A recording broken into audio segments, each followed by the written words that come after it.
Hey everyone, welcome back to my channel. In today's tutorial, I'll show you how to enable the voice-to-voice feature in Chatgpt. As you may know, OpenAI has just released the Chatgpt app for desktop.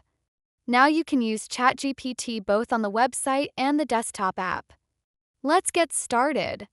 First, download the Chatgpt app from the Microsoft Store and install it on your Windows computer. I've already installed it, so let's proceed. Next, open the Chatgpt app. If it's your first time, you'll need to log into your account. Click Continue with Google if that's how you created your Chatgpt account. Once you're logged in, minimize the default browser if it's open. Now you'll see the Chatgpt interface on your desktop app. Here you can attach files, view tools, and access many other features. To use the voice mode, click on the voice icon. When prompted, allow access to your microphone. I can't actually click on anything. If you need help with something specific, feel free to let me know. You're welcome. If you need anything else, just let me know.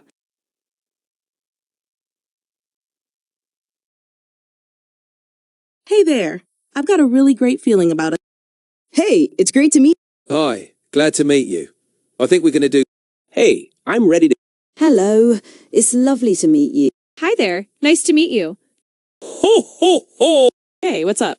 Feel free to ask me about anything that's on your mind. I'm ready to go. Chatgpt will also display the history of your conversation using voice-to-voice. And that's it. You can now easily chat with Chatgpt using the voice mode on the desktop app. If you found this helpful, make sure to give a thumbs up, like, and subscribe. Thanks for watching.